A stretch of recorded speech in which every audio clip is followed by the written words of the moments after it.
Hello again, Soul Calibur fans. Soul Calibur 6 will be released in few days and I'm sure you want to have a good start on it. I decided to do this quick video to give you what I think is my 5 essential tips to start the game. We will use the Soul Calibur notation. You will have a reminder in the top right corner of your screen. Feel free to pause and check out the small guide about it. A link is also available in the description. I'm Hayate, a veteran French player of the Soul Calibur competitive scene, and I'm here to share my knowledge and help everyone. So let's start right now.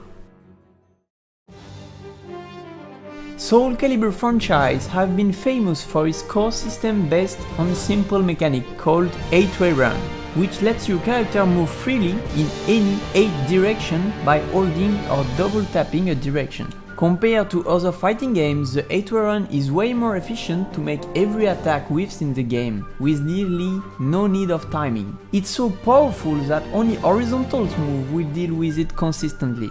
Starting your game plan by moving in a favorable direction is the first step to set up a good strategy. With characters that have long-range attacks, start backstepping to make space by holding the opposite direction to your enemy. We call them back directions if you are at the left side, but we also call them 4, 1 or 7 in the Soul Calibur notation. If you are playing close range character, move forward while evading vertical attacks by holding 3 or 9. Moving is also critical in a game where wrong ring positioning can be an instant lose due to ring outs. So every time you can, remember to replace your character to a better position in the ring. You might be worried about getting hit while moving. There are also fast tracking attacks and horizontals, but you can still press guard at times if you are not too close.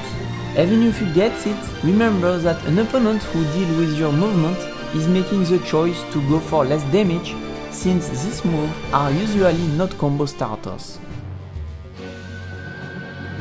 Everything in Soul Calibur 6 have its weakness, and that's why it's important to know how the basic attack system works. Horizontal attacks are usually faster and beats movement, but they do moderate damage and they are often high attacks that can be crouched. Vertical attacks do way more damage and hit middle, so they can't be escaped by crouching or jumping. Some of them beat horizontal attacks, because they make your character crouch at the same time. But their big weakness, they are extremely weaker to movement and side steps.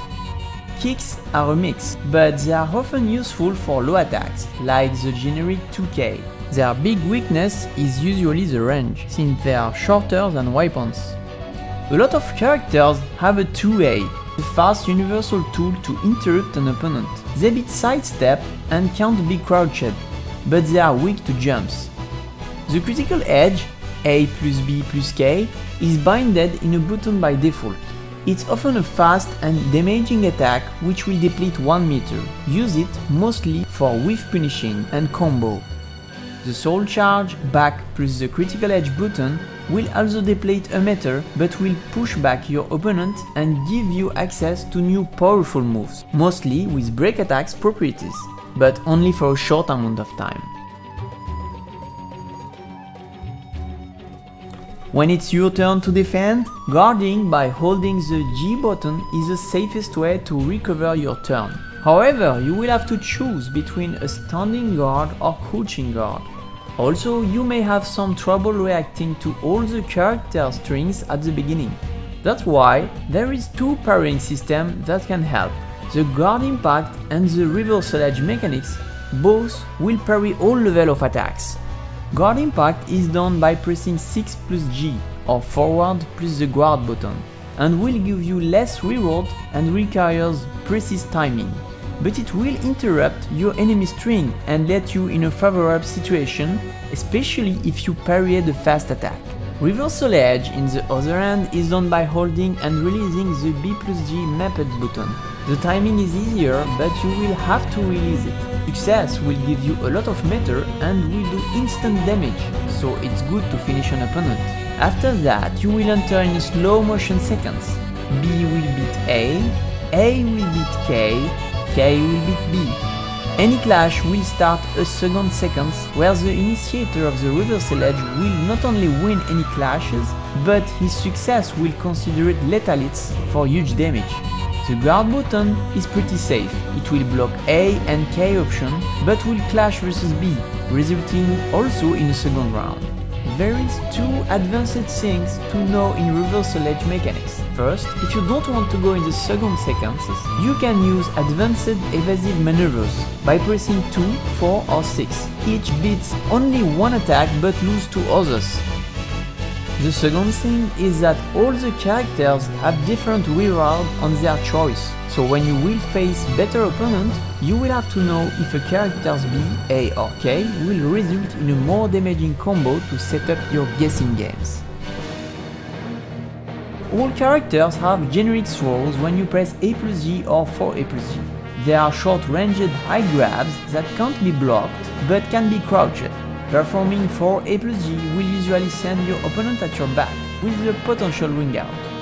Throws are good when you are at advantage and close enough to an opponent who is standing in guard. They are even better when you are in a situation where one of your throws can potentially ring out your opponent.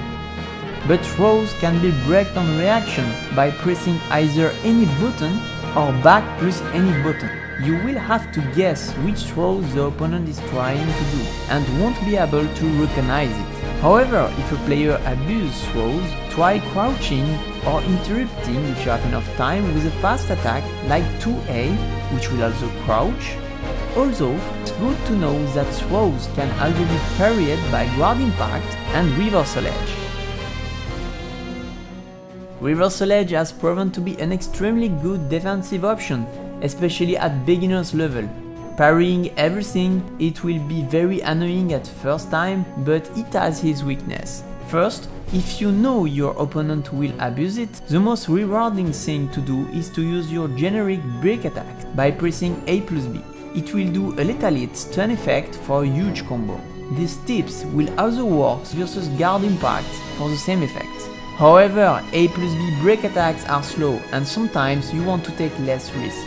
And even if sidestepping might be an ideal choice for that, giving your turn is not optimal. So here's an advanced tech which will work especially well versus characters who have slow reversal edge like Asteroid.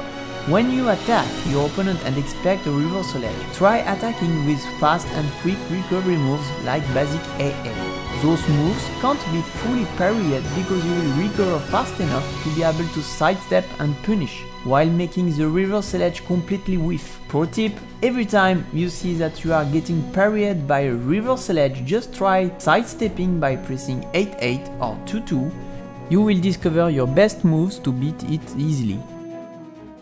And that's it, that was a small guide and it can't cover the complexity of the mechanics. If you want to know more, please keep in touch with the channel. Be sure to subscribe and activate the notification to know when the next video comes out. There is so much to share. If you liked my video, please share or leave me a thumb up. Feel free to tell me what you think and you want in the comment section. Also, come ask me your question live in my live stream, which will start Wednesday at 4 PM at Paris time, and where I will be playing Soul Calibur VI. See you in few hours.